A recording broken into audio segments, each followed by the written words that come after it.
last session, we talked about where the memory lives, the three architectural forms. Today, the question shifts entirely. Not where, why? Why does an agent even need memory? The paper we were discussing, Memory in the Age of AI Agents, answers that memory isn't one monolithic thing. It serves three differently distinct jobs. The factual memory answers, what does the agent know? Experiential memory answers, how does the agent get better? And working memory answers, where the agent is focused right now. These map into long-term and short-term memory respectively. Factual and experiential persist across sessions. Working memory is transient within a task. Based on this figure, keep it in mind that the distinction is in two categories. One is long-term memory and second is short-term memory.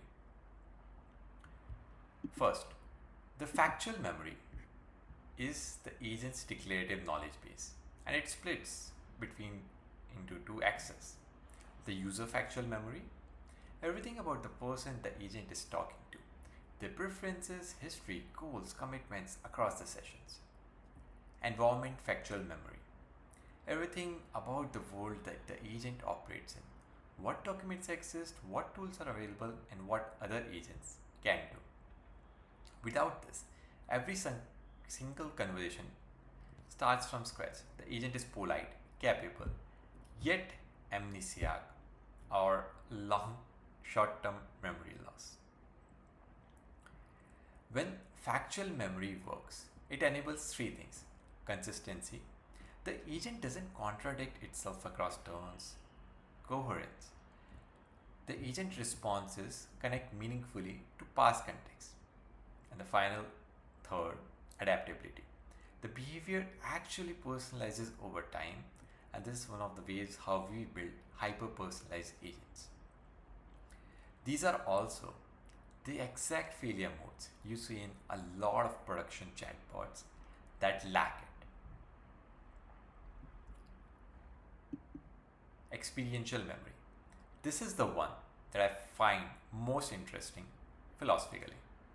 Experiential memory is how agents accumulate procedural knowledge, not facts about the world, but knowledge about how to act on it. Here's the key insight. Human learns through biology. You can't open your brain, inspect a memory, edit it, and pull it back. Agents can. That's fundamentally new capability. The paper organizes experiential memory by abstraction level, a ladder with three rungs. At the bottom, case-based memory, raw episodes trajectories, what actually happened. In the middle, strategy-based memory, distilled rules, workflows, reasoning patterns extracted from those episodes. At the top, skill-based memory, executable codes, APIs, and callable tools. Each rung trades fidelity for generalizability. The raw case is maximally faithful, accurate, but hard to reuse. The skill is maximally reusable, but extracted away from the original context. The skill-based memory deserves its own moment because it's where memory stops being storage and becomes a capability. You would have seen these examples. The Voyager, Minecraft agent. It builds an ever-growing library of skills as it explores. Every subtask it masters becomes a callable function for future tasks. The Darwin-Gould model goes further. It rewrites its own code under empirical validation. It doesn't just remember skills, it improves them. And MCPs. Everyone knows about the model context protocols. They are essentially standardizing this at the ecosystem level. Any agent could be able to discover and call any skill from any other system. This is the trajectory. From remembering what happened to knowing how to act to having tools you can call. Working memory. This is the most engineering grounded of the three. The core problem, today's context window is passive, read-only buffer.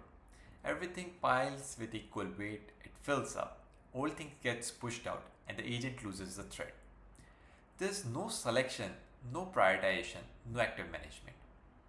The working memory, it flips it.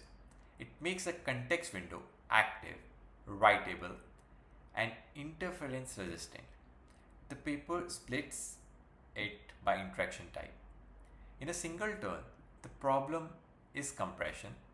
You have a massive input, a long document, a video stream, and one forward pass to process it. The goal is to maximize signal per token. Systems like LLM Lingua prove low information tokens. GIST tokens compress entire document into a handful of factors. Multi-turn.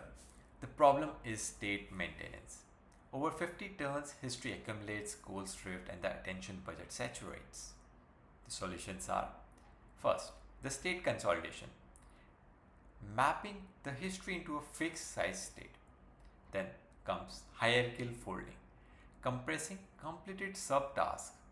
And the third, cognitive planning, where memory isn't the past, it's a plan going forward. So here comes the full picture. These aren't separate systems running in parallel, they form a loop. Interactions get encoded into the long term memory, factual and experiential. When the agents need to act, it retrieves from those stores into the working memory. The working memory is where the active reasoning happens.